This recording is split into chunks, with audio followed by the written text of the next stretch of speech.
Hey Popheads! To celebrate summer, I've decided to cover a different project every week.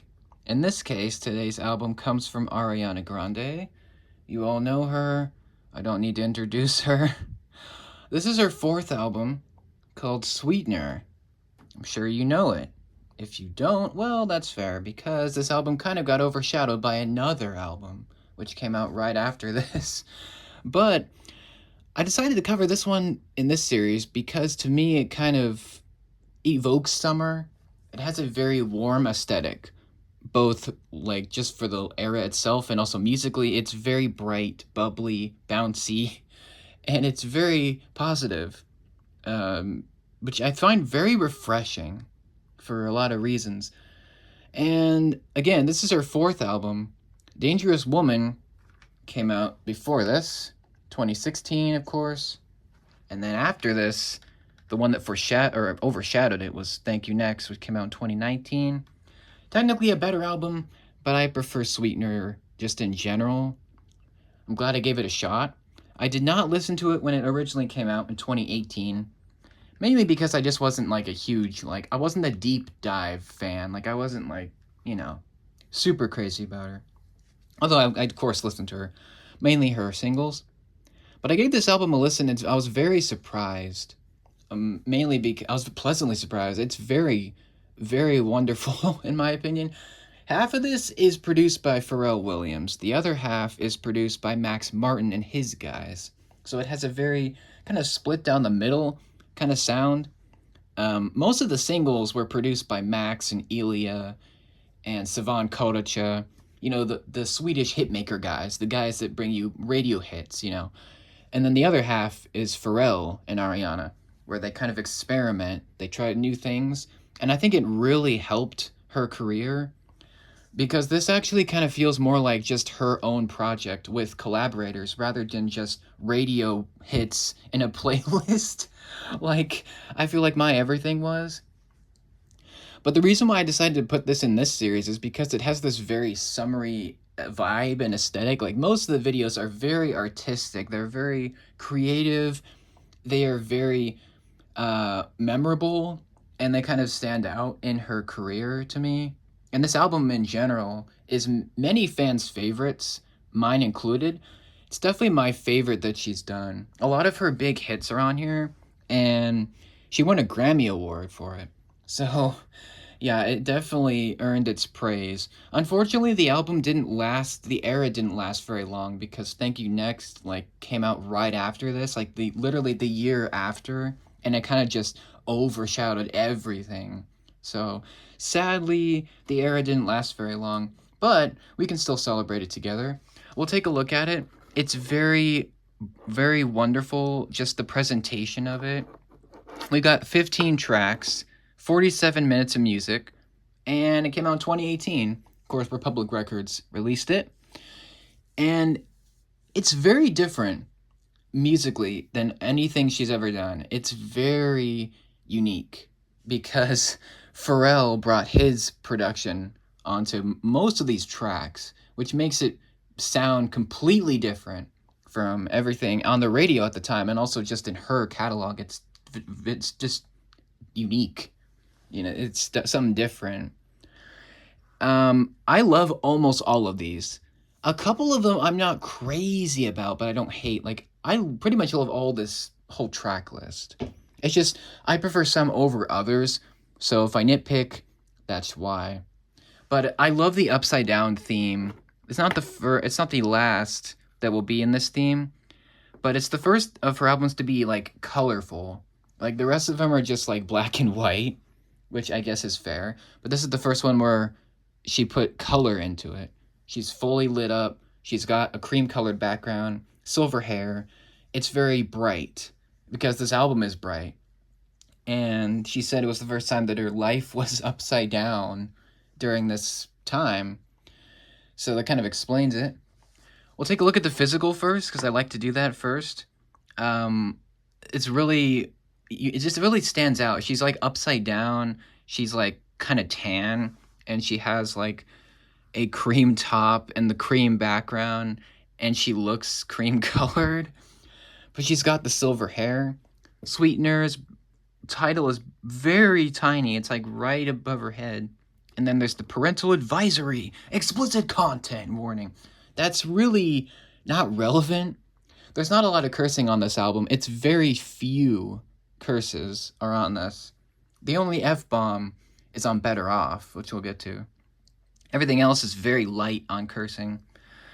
But yeah, that's the cover. It's very simple, which I like. A lot of her covers are simple, but they're almost all black and white. This one is like, boom, color. Like, what? And then she's right side up this time. And upside down text. Track list is upside down. And it's great. You can see kind of the lower edge of her.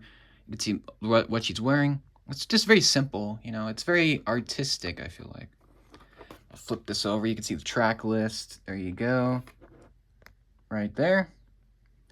And then inside is pretty nice. You've got the disc, which is great. It's very paint splattery. It's got like this, as it makes that noise, it's got a very creative look to it. Even the text is upside down, or just the title and her name. It's very cool. It's very, just very well done. It's a very nice disc. It might be my favorite disc of these, of hers. There's the picture of her on the staircase set. And there's the cover. The booklet's nice. No lyrics, which is a little disappointing, but there's her right there. It's just text. It's just like the song credits. You can pause it if you want at any time. There's one of the famous paintings that she reinterprets. There's more upside down, upside down. A lot of upside down stuff, which is unique. Not many artists do upside down, you know, themes. There's another picture of her, and there's the last picture. I would have liked lyrics for sure, or at least some more pictures. Like, I don't know, I feel like it's a little weak on the pictures, but it's not terrible. It's a nice little booklet, I think. And that's the physical. We'll just talk about the track list there. I'll kind of flip it right side up for this. But yeah, it's very different. Like, just creatively, the direction is very memorable. It's I feel like it's the first project where she took the lead. Like, she actually wrote 10 of the 15 tracks, and she kept the collaborations to a minimum, although the producers are still there. But it's mainly her just writing and just expressing her feelings, which I think is nice. The 15 tracks, 47 minutes. It's not too long, honestly. It's like very bite-sized, kind of. Like, I like these kind of albums where it's not overbearingly long, and you're like, I want to die, get this out of my ears. Like, those kind of albums. Because, you know, certain artists make long albums. I'm not going to name names, but you know who I'm talking about. Anyway, starts off with Raindrops and Angel Cried. This is a very simple track. It's really just about her new love at the time, and her describing angels in heaven. And it's very simple. I think this is actually a cover, or like a part of a song from the Four Seasons. I think it's the same song that they did. It's just like a verse of it. It's very simple. It's very short. It's like a minute, like under a minute. It's very short, but it works. It's a nice little opener, but I wouldn't say it's a favorite just because it's very short. And that's not the only short one. There's another one that we'll get to. But it's a nice opener. I think it's very lovely. It's very pretty, but it's not like anything crazy. So it's nice. It's not like a standout. But the next one is a standout for me. Blazed, featuring Pharrell Williams. This song is freaking fire. It's so different from anything she's done because Pharrell is on this. He's both producing and featuring on it. So it makes it very Pharrell. His style comes in immediately. And he's got these hip-hoppy, skittering bongo drums, and it's very cool. It's very different for her, especially the style. But she's still great.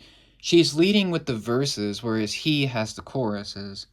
And I love their back and forth. they're really just talking about a love being compared to getting blazed. Not that kind. It's a different type of blazed where they're both kind of in love and they're trying to figure out what to do next. And it's really nice. I like the lyrics a lot where she's singing she'll never let this she'll never let this lover go, and he's like, "Shorty, you can get blazed." So it's very it's very goofy, but it works for me. I'm a huge fan of this. This is my favorite track on the album. Surprisingly, it's not any of the singles, although I'll get to them. But this is almost underrated. There's a lot of people that hate this, and I get it, but give it a shot if you're curious. Listen and give your thoughts. You might be surprised. Their styles mesh really well together. I'm a big fan of this track a lot. I think it's great, and I think more people should give it the time of day for sure. It's really the first track. I mean, Raindrops is just a it's just an opener, whereas Blaze is really the real track. Anyway, yeah, Blaze is great. Next one is The Light Is Coming, which features Nicki Minaj. It's the second feature of three. And she actually leads the song. She actually starts it off with a long, great verse where she's talking about like unsweet tea and like her being a bad gal and respect her, and it's really silly, but somehow it works for me. At first I did not care for this because it's really different from anything. It has Pharrell's back with the production. It's got these like skittery beats and it's very random with the beats. It's the most silliest instrumental I think I've ever heard in my life, where it's just bouncy drums with like these weird electro synths, and it's very goofy, but it works. The message is great. Ariana's singing, "The light is coming to give back everything the darkness stole," which is kind of a mantra of this whole project. She's just singing about bringing light to her life and the situation and to her new love. And it kind of works. I'm a big fan of it. Honestly, though, I think Nicki carries this song with her verse at the beginning. Um, it is a little repetitive, I will say.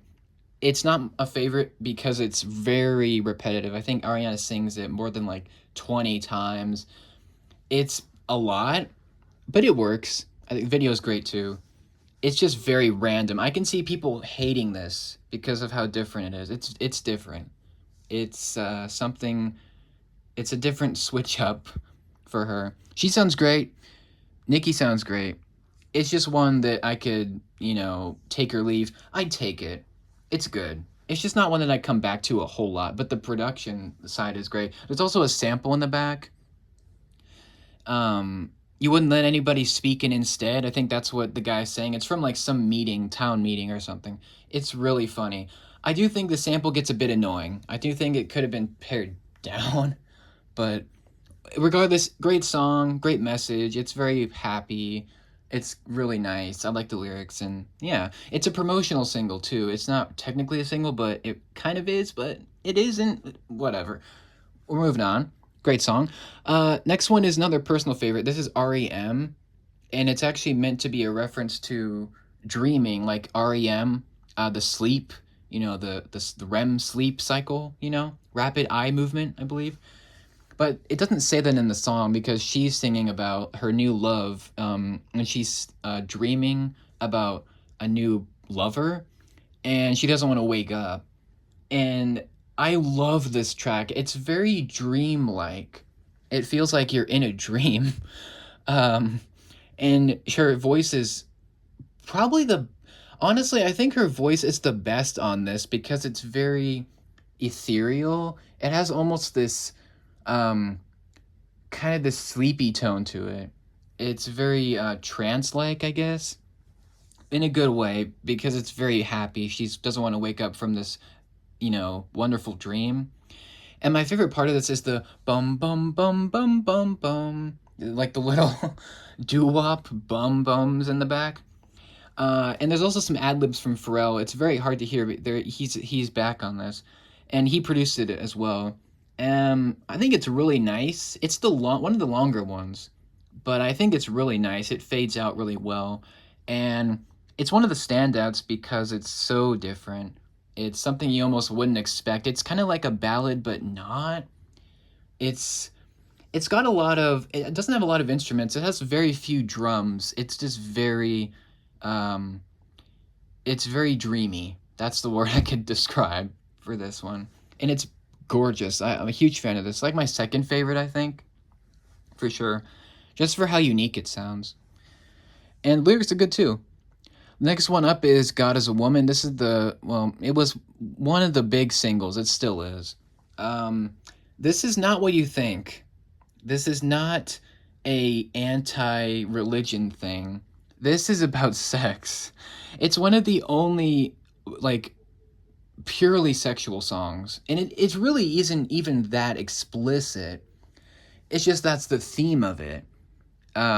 She's wanting she wants her lover to feel so crazy about their time that he's going to believe that God is a woman. And that's her, apparently, in this situation. And this song is pretty controversial still to this day. I get it. I love the track. I think it's incredibly unique. It sounds like a gospel song. It's kind of near the end. It has this like gospel choiry kind of chanting. It's really just her vocals pitched up. But I think it's really powerful. It's the most powerful song on here, just for the beats and also just the lyrics. It's very female empowerment. It's very kind of girl bossy, but not in a annoying way. It's really cool. I'm a huge fan of it. Is it a favorite of mine? I think it's not in my top 5, but I'd say it's in the top 10. Just for how anthemic and powerful and just really great this sounds. It's really nice. It has almost this Egyptian reggae Caribbean feel to it. If you listen to the instrumental, it's very different. Max Martin produced this in Ilya. You can kind of tell it has that radio hit energy to it, but it's really great. Give it a second chance. Listen to the lyrics. They're very empowering for women, I feel like. And it's not controversial in the sense that you're thinking. It does have some religious themes, and the video does as well, but it's not like in your face, shoved down your throat. It's more just a part of the art, I feel like. And again, you could take it how you want it. She even said it's art. I'm glad I released it, at all, instead of just keeping it in the vault, which I think is great. And I think it's really, really nice. And it sounds amazing. So, big fan of it. Not a favorite, but it's very close to the edge. And I think it definitely deserves its status. The video is amazing too, for sure. And that leads into Sweetener, which is the title track, and it's very sweet, pun intended. It is very silly. If you listen to it, the instrumental about Pharrell's back with the silly instrumental, it's very fun and kind of funny.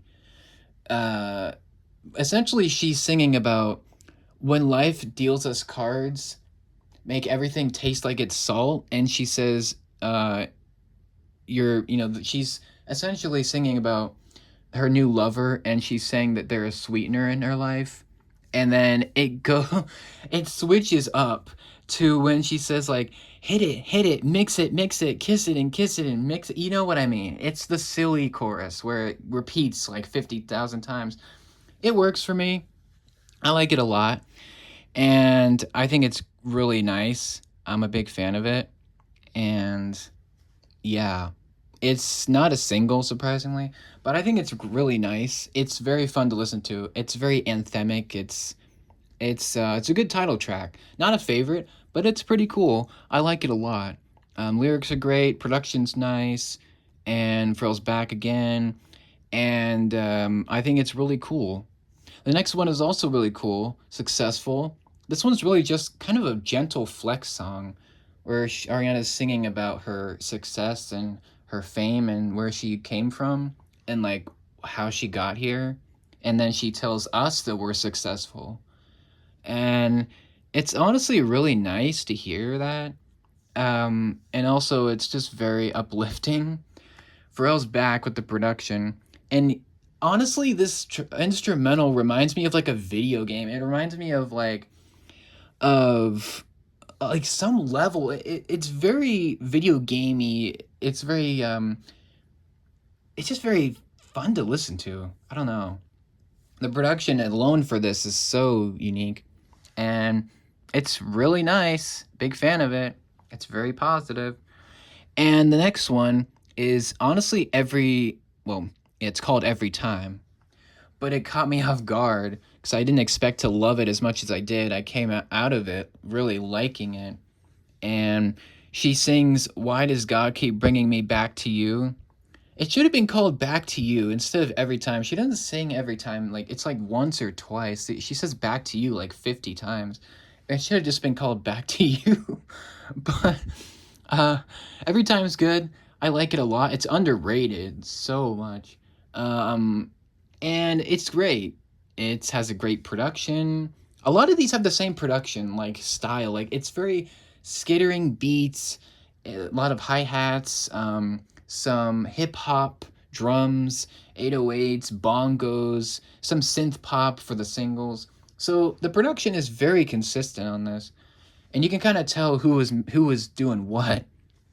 And Every Time is really cool. It's kind of a little bit of a darker song about she's talking about her being backtracked to her lover. Like, she keeps coming back to him even though she doesn't want to. She wants to move on, and she's kind of forced to come back to him. And it's a little bit darker. The production is kind of darker on this, but it's really cool. It's the vibe of it. And that leads us into Breathin', which is one of my favorites. I mean, it's pretty much a favorite for many people. And it's very positive.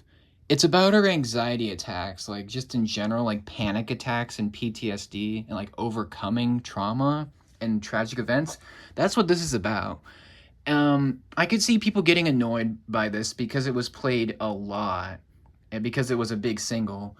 And she says breathing a lot, but it works. And there's even some breathing effects, and there's also some secret messages in the beginning as well. And it kind of feels like a panic attack a little bit when you first listen, but then it gets happier, and a lot of synth pop is brought back onto this. Max Martin and Elia and Savan are back on this. They produced this, and it's very powerful. It's very power pop. It has the same kind of feel as God is a Woman, where it's very in your face, powerful, anthemic, very chorusy. I think the best part of this is the guitar solo that is near the end. I think it is amazing. And her vocals are just incredible on this. It's aged really well. The message is amazing. And it's pretty much like the statement for this whole album is just to keep breathing, keep being yourself, like moving on and trying to remain positive. I think it's an amazing song, and it's one of the best from this album. I don't have much to say about it. The next one is No Tears Left to Cry, of course, the first big single, and it's also amazing. And it's also a response to the Manchester attack, which most of these are, at least most of the singles. And she says, "I have no tears left on my body," but she likes it. And it starts off almost like a ballad, but then it switches and goes into like synth pop, dance pop, which I think is really cool. It kind of flirts between being a dance track and also being a ballad. It's like a dance ballad. It's a little hard to explain, but Max Martin's back on this thing, and so are Elia, and so is Cottage. They're back on this. They're back producing. And I think they did an amazing job. The vocals are incredible. She sings, "I want you to come with me. We're on another mentality." And I just think it's really like powerful. It's another powerful one.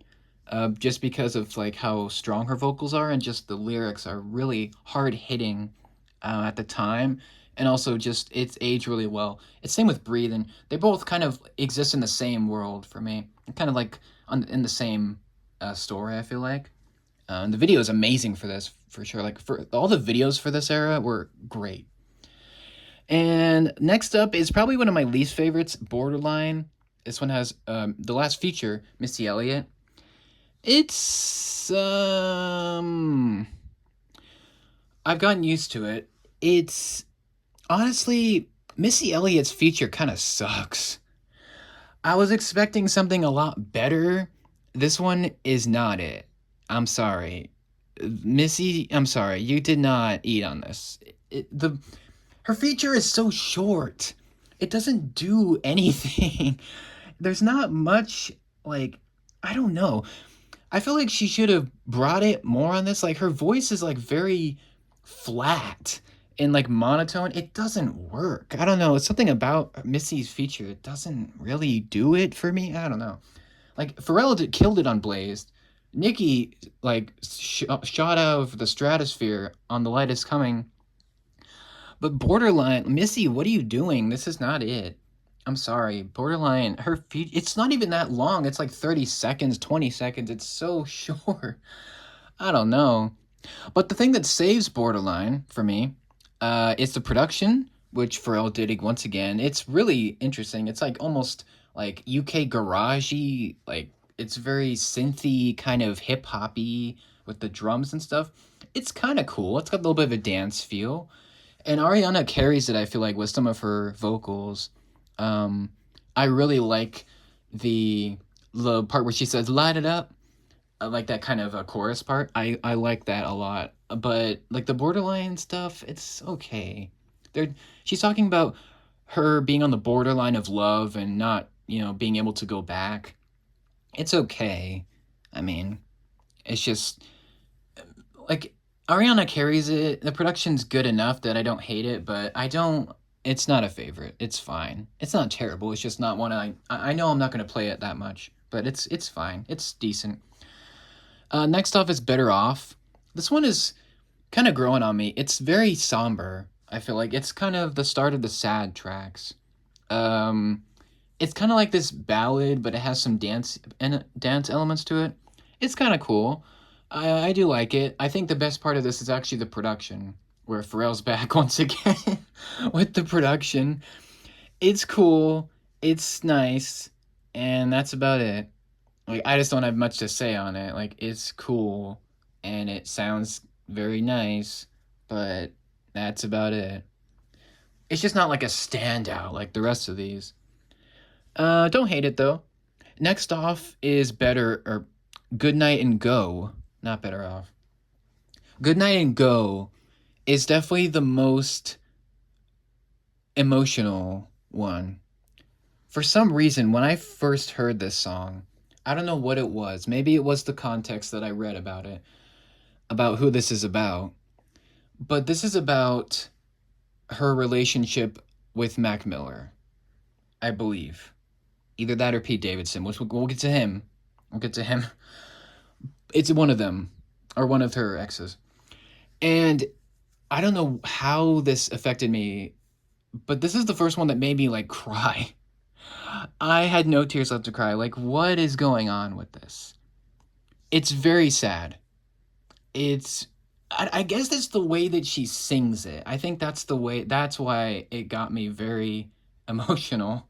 The only one to really do that on this album. Although, of course, there are sad themes, but they're kind of brushed aside. This is the one track that's kind of like reveling in the sadness. It's very somber. It's very melancholy. And I'm a huge fan of this. Honestly, this is one of my this is a favorite of mine.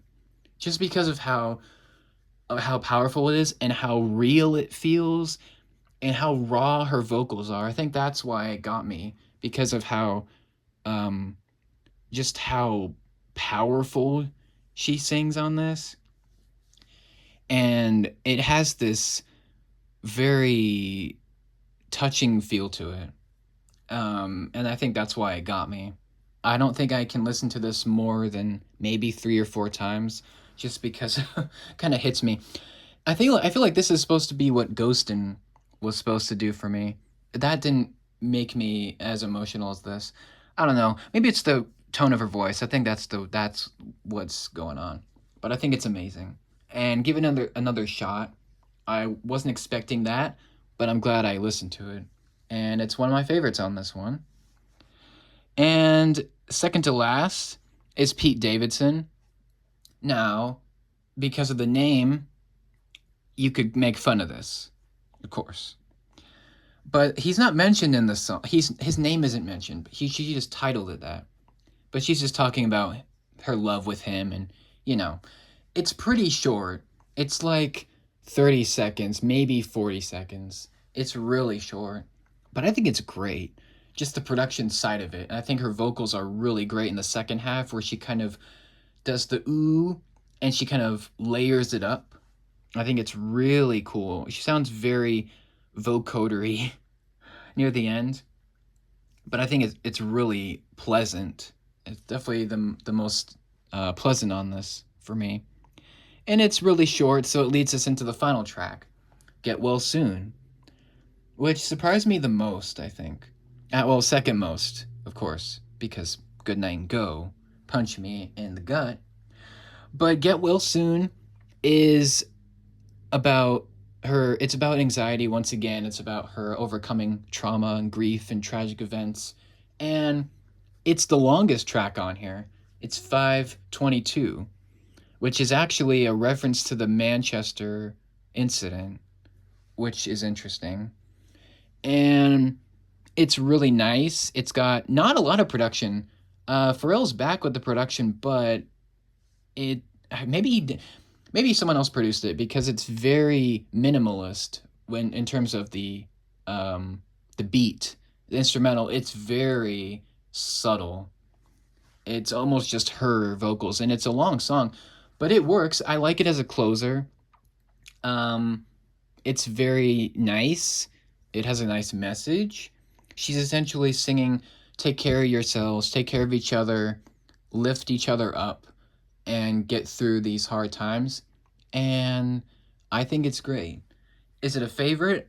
I don't think so, but I think it's pretty underrated, and I think it's a great way to close out this whole era, or this whole album, because it's very uplifting, once again. So, Get Well Soon is great. Not much production-wise, but I think her vocals really shine on this, probably more than any other, even more than REM. I think just she can pretty much make anything like sound great, and that's the track list. So I think it's really great, just in general. I think my top 5, it's going to be pretty easy for me to do this. My favorite is Blaze. That's number 1. Number 2, REM. Number 3, Breathin'. Number 4, Every Time. And number 5 is Good Night and Go. Everything else is amazing. God is a Woman is like teetering on the top 5. It's like fighting for the 6th place, and then Light is Coming is fighting for that, and then Sweetener's fighting for the next spot. they're kind of like all fighting together. No Tears Left to Cry is on there too. I'm a big fan of all of these. I would say I definitely prefer the Pharrell half of these rather than the Max Martin half. That's kind of, contrary. Most people would prefer the radio hits. I actually prefer the Pharrell side because it's much different than everything else that she's done. And her vocals with his style, it just kind of makes for this great combo, and it's very unique. I haven't really heard anything sound like this before, just in terms of a project and an album and just songs. Like, I just haven't heard that kind of sound before, but I'm glad that they came together for this, and I feel like it was the right place at the right time for both of them, and I think it's amazing. Like, almost all of these I would play again. And the album runs really well. It's very smooth. It's kind of almost buttery, the way all these songs kind of blend together. There's a lot of power pop, like God is a Woman, obviously the singles, Breathe In, stuff like that. But I think they all kind of mesh together, and I think it's very underrated of an album in general. in my opinion. I'm glad I gave it a shot. Because I've always heard of this era. I just never dived in before. I'm glad I did. And I'd say listen to this in the summer. It has a very summery feel in terms of sound and vibe. To me, it just does. Maybe it's just the look of it, or just the whole aesthetic, or just the production. I don't know. But for me, it's definitely my favorite of her projects so far. It's finally overtaken My Everything, which was my current favorite from 2014. Half of that's nostalgia, half of it is because a lot of her classic hits are on that. So, but it's not a good album. It's not very cohesive like this is. Like, this feels like every song exists in the same world. They're all kind of blending in the same universe. You know, they're all in the same world, I feel like. Technically, Thank You Next is the better album, but I prefer Sweetener in general. So I think it's amazing. I think it's gorgeous. It's very well produced. It's great. It's very sweet, pun intended. So, big fan of this. What do you think of Sweetener? Do you think it's too sweet, too sugary, or do you like it? And what do you think of the singles? What's your favorite song on here? What's your favorite video in this era? And what do you think of Pharrell Williams? Do you think he's a good fit for Ariana, or do you think that was trash? Let me know. And what's your favorite Ariana album or song? Let me know. Or even top 5. Give me the top 5 from this album. Because I love to know. It'd be interesting. But that's it. Those are my thoughts. I think it's amazing, for sure. Held up very well. Glad I gave it a shot. Thanks for hanging. I will have another episode for you. Stay tuned for more in this series. And I'll also be releasing a poll for each episode as well, or before then, so you can engage there as well. Those are my thoughts. Thanks for watching. Be on the lookout, stay tuned, and have a great rest of your day. I will see you in the next one. Take care.